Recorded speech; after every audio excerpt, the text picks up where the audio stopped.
Läuft das Band? Ja, ja, dat. Dann los Jon.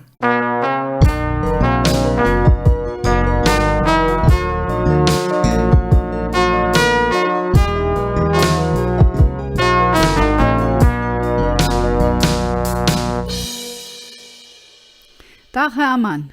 Dach Caroline. Und Dach Lev Lückscher zu Hus und unterwegs.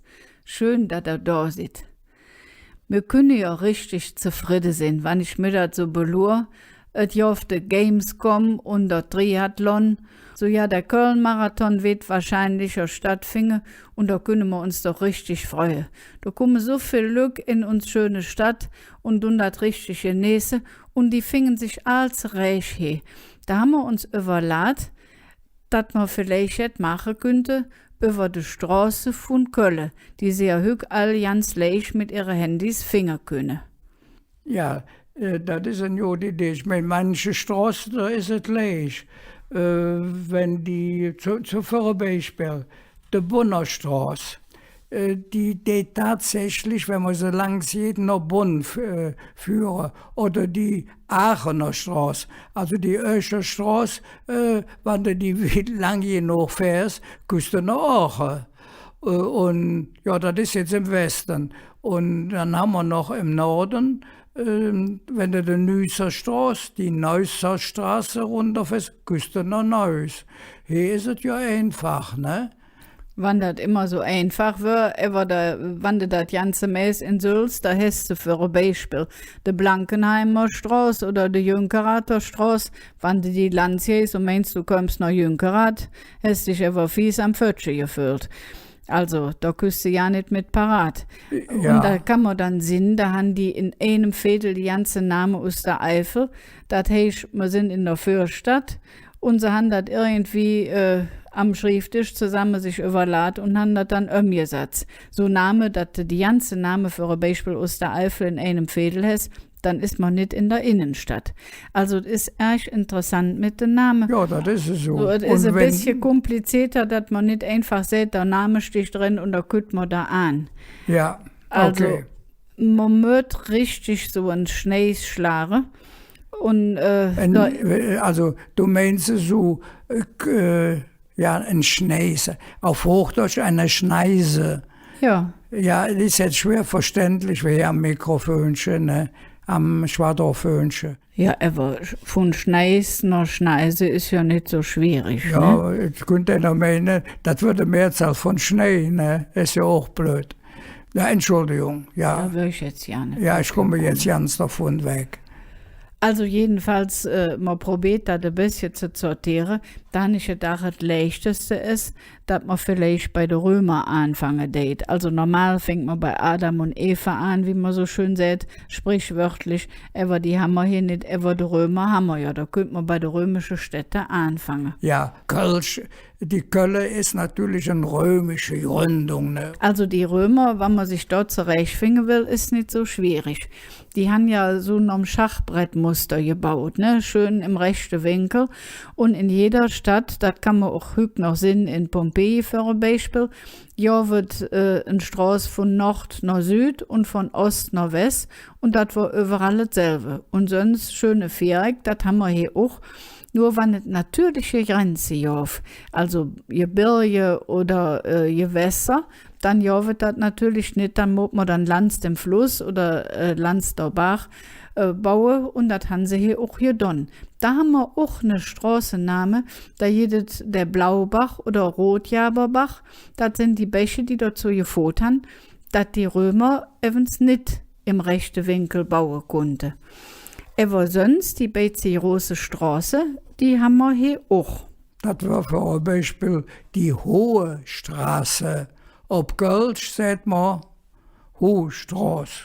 Ja, das heißt erstens Hochstraße, wie die Preußen das dann gemacht haben. Und daher ist das dann mit der Hochstraße. Das ist die allrömische Straße, ne? Die Ja, Hochstraße. Das war ja, von Köln nach Bonn und noch wieder bis weiß ich was wohin. Ne? Die Römer haben für die Hochstraße Kado gesagt. Das hatten die nicht nur in Köln gehabt, das ja wird überall. Und die andere Straße, Osten nach Westen, die hieß überall Decumanus. Das ist Hügde Schilderjas. Also, die Hochstraße war richtig jetzt besonders. Die haben das erste Mal so richtig paar Weihe bedück mit Stein ausschlagen. Die hieß Strata Lapidär. Da kennt man, ne, von dem Lapis Lazuli hört man auch, hat mit Stein zu tun. Ja, das haben die Römer deshalb gemacht, wann die Soldaten, die römische, es waren Soldaten, ist es so. Wenn die dann marschieren mussten, dass die nicht durch den Matsch laufen mussten, dann kommen sie schon flücker voran, wenn sie für ein Beispiel nach Bonn oder noch wieder nach Koblenz wollten. Also es muss ganz dolle Häuser gegeben haben. Es gibt keine Kirche an der Hochstraße und auch kein Verwaltungsgebäude. Aber es war echt eindrucksvoll. Die war auch viel breiter, wie sie jetzt ist. Und erst dann in der Franzosenzig hat man dann den Namen Rue Haute ausgesucht. Und haben wir ja evans alt gesagt, dass man Hochstraße und nicht Hohe Straße sagen tät. Et Jahr im 19. Jahrhundert hier die Idee, dass man so eine richtige moderne Basarstraße hat, also mit Cafés und dass man sich nötig hinsetzen kann. Und also davon ist ja höchst nicht mehr so ganz viel übrig geblieben. Es ist echt schmal und manchmal könnte man auch ordentlich in das Gedränge. Und es ist auch eigentlich nicht schön, dass es viel Filiale gibt von großen Geschäften und nicht mehr so viel Einzelhandel. Ja, ich denke, die Schilderjas hat der Hochstraße inzwischen der Rang aufgelaufen. Ja, das ist in ganz Europa die beliebteste Einkaufsstraße. Ich habe nicht extra noch ins Neue geschaut.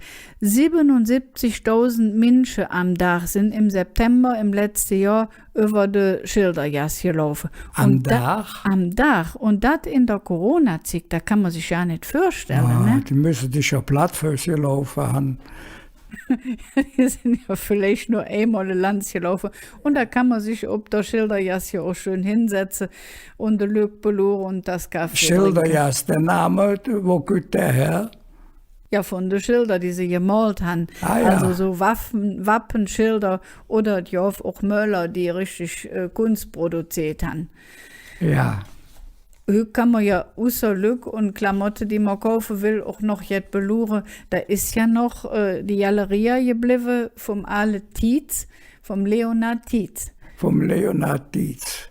Ja, wir hören am Tietz Leonhard. Ne? Das war dann nicht der Ostermann, der da noch ein Lied gemacht hat. Vom Dude Jüttert Lied, Vom Dude ne? Jüttert Da Lied, geht das ne? dran für. Das ist denn ja nicht Jod gegangen. Die haben das ja, war ja jüdisch.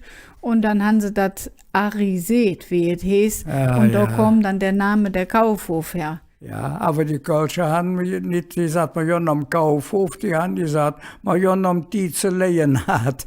Höchst natürlich sagt das kein Mensch mehr, das kennt auch halt keiner mehr. Ja, du kennst es und ich kenne es auch. Ja, ich bin ja alt genug. Ne?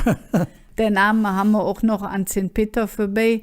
Also da haben sie doch dem Leonhard Tietz Denkmal gesetzt und das ist ja dann auch richtig so. Ja. Was man sonst auch noch beluren kann, ist der Kuppelglasbau. Hört sich richtig wissenschaftlich an, ne? Kuppel, ja, das ist auf der Schilderjas. Du meinst jetzt, lass mal euch den Namen nennen, der Peg- und Kloppenburg, ne? Ich weiß noch, wie der gebaut worden ist, was das für Gedöns war mit den Gläsern. Durch den Kuppelbau, das Ovale, jedes Glas muss extra ausgemessen werden. Ne? Das war ja ausgedöns. Sie haben noch ein paar Mal verkehrte Gläser geliefert. Das waren, das weiß ich noch, eine große Ärger. Aber heute wieder mit den Strunz zurecht, hätte ich sagen. Ja, hätte Renzo Piano sich doch jetzt schönes infallen lassen. Ja. Ne?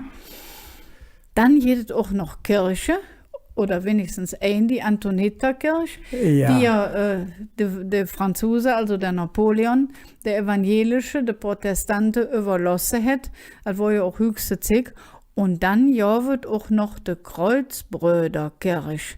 In der Kreuzjasse, das ist ein kleiner Sägestraß, da geht auch noch die Bröderstraße in der Nöde, wo von derselben Sort Mönche die Laienbrüder gelebt haben. Da ja wird dann, da haben sie dann nachher abgelöst, 1802. Wer hätte das abgelöst? Ja, die Franzosen. Die Franzosen, 1802, ja. Das war ja noch in der Besatzungszeit. Und später ist da eine Schule hingekommen, das Gymnasium Kreuzjas. Das ist aber auch im Krieg kaputt gegangen und das ist jetzt im Grönjödel in der Vorsanger Straße und ich habe gehört, da wird Erchode Lehrer. Und was man vielleicht noch dabei sagen soll, das Gymnasium ist zwar auf der Vorsangerstraße und nicht mehr in der Kreuzjas, aber das Gymnasium heißt immer noch Kreuzgasse. Ja, habe ich doch gesagt. Ja, aber da noch uns, damit doch jeder versteht, ne? Das ist ja immerhin ein schuldiger Name hat. Jetzt haben wir doch besser von der Schule fordern uns ob die Schilder jas. Also, es ist echt schön, wenn man dahergeht und sich klar macht, die Straße geht als 2000 Jahre. Und wer richtig et Römisches da beluren will, der geht et besten um C und A rein. Da kann man mit der Rolltrapp runterfahren. Da ist so eine Filiale drin vom McDonalds, vom Meckes. Und da jedes römische Stein zu beluren. Manchmal wissen die Leute, die da arbeiten, ja nichts davon und sind ein bisschen verbasert, dass man das beluren tät. Aber ich finde, es ist, wie wenn man in einen anderen Zig runterfahren tät. Ganz interessant. Also, man sieht, dass die ganze Name Schilder jas mit der Handwerkslück oder Decumanus von der Römer so Geschichte erzählen und ich meine, man könnte ein ganze Rutsch von Folie machen vom Podklaff nur mit dem Namen in Köln. Jetzt haben wir so viel von der Römer erzählt, jetzt machen wir einen großen Sprung von der Römer in der Franzosenzeit. Das heißt im Wesentlichen von 1794 bis 1814. Und ja, was gibt es da zu erzählen? Also, wenn man nicht vergessen darf in dem ganzen Kram, das ist der Ferdinand Franz Wallraff. Also, der ist auch in dem Zusammenhang wichtig. Ja, wegen seiner Straßenname. Der hätte ja auch auf, das war ein Allround-Mann. Das weiß ich nicht, wie man das auf Kölsch sagt, alles Gönner. Da war Philosoph und Geistlicher und Kunstsammler vor allen Dingen. Das Wallraff Richards Museum. Ohne der Wallraff wird das logischerweise überhaupt nicht. Das war ja dass das Museum jof, das Wallraffianum war das in singem Ehehus. Und das war an dem Platz, der hügt noch seinen Name dreht, also am Wallraffplatz. Da haben wir auch einen Namen, der so jetzt erzählen date von früher. Ich weiß nicht, ob ihr das gesehen habt. Beim letzten Zilche, ja, wird ja auch Napoleon in Köln. Da hat Jürgen Nimsch, der Wallraff gespielt und das war echt toll. Also eine herzliche Gruß an der Kölner Männergesangverein. Es hat uns echt gut gefallen. Wir haben es ein paar Mal gesehen. Und das fällt uns natürlich auch hier bei dem Franz Wallraff in. Ja. Der war wirklich gut drauf. Die haben der gewippt als Chef von der Uni. Das ist ja eigentlich viel. Aber dann hätte er doch wieder mit denen zusammengearbeitet, mit den Franzosen, und hätte den Auftrag gekriegt, er sollte Verzeichnis machen von all den Straßen. Und deshalb ist er in dem Zusammenhang auch so wichtig. Und das Ganze auf Deutsch und auf Französisch. Und dann wurden die lichtzügig auch Nummern verteilt. Also für Hausnummer meinst du? Hausnummer, ja, Nummern für die Häuser, genau. Für ja wird die Namen von der Straße, meistens jedenfalls, aber die wurden nicht nummeriert. Und die Franzosen haben das ganze Dinge ingeteilt in 8 Fädel oder Quartiere, auf schönes Quartiere sich blöd anhören date. Und dann haben sie die Nummern verjoven. Also für ein Beispiel, Fringsfädel bis nach der Ringjas ist das erste Fädel, kriegt die Nummer 1 bis 980. Und so ging es wieder. Und ob die Art und Weise ist ja auch das berühmte Haus in der Glockegasse 4711 geworden. Also was der Name von dem Otto Cologne gekriegt hat. Heute kann man sich ja nicht mehr vorstellen, dass es Straßen gibt, die keinen Namen haben. Das dürfen eine große durchnehmen. Also, so wie ich das mit Gräern Handy auch Namen gehabt, aber das waren Namen, die konnte man nicht abschreiben. Also für ein Beispiel Pissjäschen. Ne, das haben die Leute so gesagt, einer zum anderen, aber das konnte man nicht in den Landkart ändern. Und ich rechne der Wallraff, der wollte das lieber klassisch. Also da haben wir ja auch Beispiele für. Da ja wird für ein Beispiel so eine Straße, die hätte so ein Kurve gemacht und die Leute haben dafür gesagt, Hunsrücke. Und er wollte, er war doch nicht von dem Hunk und so. Und in der Nöde war das Kirche vom Zint Urschel, Ursula. Und die hätte ja mit der Hunde zu tun gehabt. Und dann hätte er einfach aus dem Hundsrücken Hunnenrücken gemacht. Und hätte das auch schön in das französische Rue des Saints übertragen. Sagt er, wie heißt das? Hunnen. Rüde. Achso, die Straße der Hunnen. Ja, und die Ja. heißt immer noch Hunnenrücken. Ja. Und man denkt, wie die Hunnen da vorbeigekommen sind, aber das ist von dem Wallraff gewesen. Also der wollte auch nicht, dass es eine Jülichplatz hier auf in der Nähe vom Rathaus, das war so schändlich und der ganze Verzell von dem Jülich, das wollte nicht und hat dann der Vorschlag gemacht, Place Jules César. Ja? Also der wollte es ein bisschen eleganter und er hätte auch so andere Persönlichkeiten für geschlagen und manchmal ist er auch durchgekommen. Er wollte Straße für der Agrippa, für der Trajan, für der Konstantin, für der Chlodwig, für der Pipin und Karl der Große oder für so eine Familie wie die Familie Jabach. Und die Jabachstraße für ein Beispiel, die jedet ja auch noch. Ja, und dann wurde ja auch noch jetzt oppoliert für ein Beispiel die Rue d'Angle, also die Rue d'Aigle. Die Rue d'Aigle, ja. Die Rue d'Aigle. Die Adlerstraße, ne? Genau. Die Römer, das war die römische Kohorte, die der Adler hatte. Und das war dann Aquila.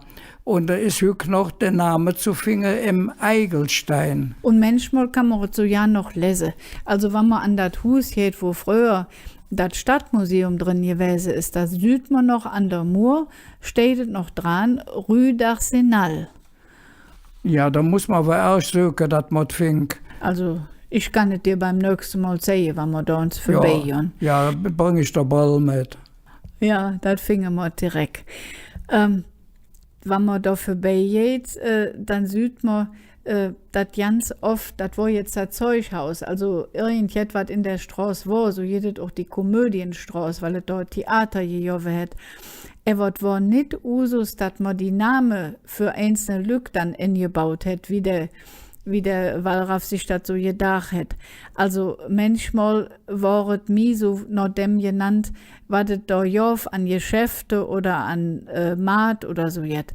Also für ein Beispiel in der Fleischmenge, ja, wird Fleischmenge oder dann wird der Isermarkt oder die Salzjas, die jedes Jahr all noch, oder Buttermarkt oder Unger Taschenmescher, also Taschenmacher. Oder der Fischmarkt oder der Heumarkt. Da weiß man immer, was für Handwerkslück da waren oder was für Händler da jetzt verkauft haben. Da jedes ja auch Name von Berufen, da jedes Genstraße drüber. Wahrscheinlich, weil die im ganzen Fiedel verteilt war. Da hätten sie Bäcker, für ein Beispiel, in jedem Fiedel eine Bäckerstraße gehabt. Oder Schneider. Also die Schniederstraße, jedes nicht, oder Schuhmescher, die waren in der ganzen Stadt verteilt. Und deshalb fing man auch keine Straße mit dem Namen. Ja, das. Ja, bei so einem historischen Stadtrundgang fing man auch um Aldermatt, in der Nähe vom Aldermatt. Also wir sind wieder mitten in der Altstadt drin. Die frühere Name Seitmachergasse. Und da drunter steht, und das haben die Frauen, der Frauenverein. Frauengeschichtsverein. Der Frauengeschichtsverein, du kennst es mit Edith Giesewetter, ne? Und mit Irene Franken, die haben das gestemmt. Die haben das gestemmt, dass sie auch da drunter ein Schild haben, Seidenmacherinnengasse. Seidenmacherinnen. Und das ist logisch. Warum? Es gibt in Köln überhaupt keine Seidenmacher, sondern die Seidenmacherinnen hatten als einzige Frau in Köln eine Zunft. Sonst waren das alles Männergesellschaften. Aber das ist ein lebendiger Beweis, dass man auch mit dem Namen von der Straße den Menschen jetzt klar machen kann, wo sie ein bisschen auch drauf haben sollte. Und deshalb ist das spannend, die Geschichte von der Straßenname zu belohnen. Also für ein Beispiel noch im Krieg, ja, wird die Nord-Süd-Fahrt Und die einzelnen Abschnitte haben sie dann noch die Partnerstädte genannt. Da war ja neu die Straße und Nord-Süd-Fahrt ist ja nicht besonders aussagekräftig, ist ja eher so funktional. Und dann jede eine Straße, die heißt Turiner Straße, weil das eine Partnerstadt ist. Genauso Tunisstraße oder auch die Neuköllner Straße. Ja, in Berlin. Wenn man von binnen in der Stadt nach außen geht, kommt man an die Straße, die da ist, wo es früher die mittelalterliche Stadtmauer gejoven hat. Irgendwann war die nicht mehr nötig. Es waren ganz viele Leute da und die Preußen hatten es realt und haben klar gemacht, dass das ja nicht keinen Sinn mehr hat, weil es Waffenjof, die konnten über die Mauer schießen und dann konnte man die Mauer genauso gut auch abreißen. Die Preußen haben sich das Abreißen von der Stadtmauer von Köln bezahlen lassen.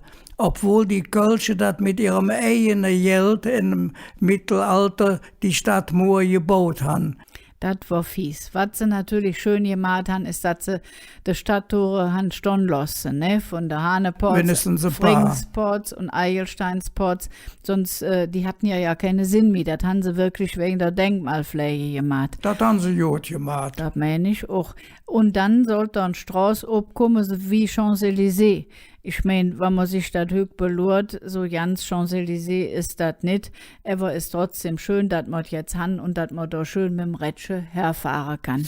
Ja. Also, es ist erg nützlich, in dem Zusammenhang auch uns kölsche Sprache zu kennen. Wenn man sich treffen, das ist jetzt wieder eine aale Straße, an der Ringe. Es ist ja komisch. Normalerweise ist es eine Ring, wo früher die mittelalterliche Stadtmauer gewesen ist, jedes eine Straße und die heißt dann Ring, Ubier Ring, Salier Ring und so weiter, Hansa Ring. Noch die ganze Geschichte von der Stadt. Aber es ist auf der ersten Blick komisch, wenn man sagt, wir treffen uns an der Ringe. Warum sagt man nicht, wir treffen uns am Ring? Es gibt doch nur eine Ring um die Stadt. Und wer ein bisschen Kölsch kann, der weiß, der Ring ist der Fluss, der hier fließen geht. Und wenn man jetzt sagt, wir treffen uns am Ring, dann treffen wir uns am Fluss und nicht an der Ringe. Deshalb heißt das der Ringe und nicht der Ring, auf schön sind nur eine geht. Jetzt können wir aber in dem Zusammenhang auch mit unserem kleinen Sprachkurs wieder machen. Der Dritte, aufgepasst, jetzt wird Kölsch gelehrt. Von dem Straßennamen von der Husstraße hatten wir ja schon gesprochen. Jetzt geht es noch um der Heimat. Man sollte ja dann denken, es heißt auch der Neumat. Es heißt aber der Nümat ob Kölsch. So ist es. Und der Aldermat, das ist ja gut verständlich, aber das wird nicht geändert. Man könnte ja auch sagen, ob dem Alemat. Aber man sieht Aldermat. Auf schönst das für hudische Jöcher vielleicht ein bisschen komisch klingen. Ja, man sagt ja nicht alte Lück, man sagt Lück, ne? Aber man sagt Aldermat. Ja, genau. Also, es ist ein bisschen komisch, muss man einfach lernen. Was auch ganz nützlich ist, wenn man sich gut auskennt, auch wenn es ähnlich ist wie im Hudische, sind die Präpositionen, also die kleinen Wörter, die man für Hauptwörter setzen kann. Da haben wir für ein Beispiel neve dem Dom. Oder unter der Brück. Oder Million über der Brück. Ja, oder in der Ringjas. Oder ob der Straße. Ja. Oder langs der Straße, also ist es. entlang der Straße. So ist es. Aber man darf es nicht Wort für Wort übersetzen. Man sagt nicht Million zum Dom, man sagt, wo jede dann he nom Dom. Ja, die Straße von Köln han viel zu erzählen und alle Straßen führen durch Köln. Dort so ich ein bisschen beloren und dort dat von Hetze genese. Und wir hoffen, dass ihr beim nächsten Mal wieder dabei seid. Tschüss.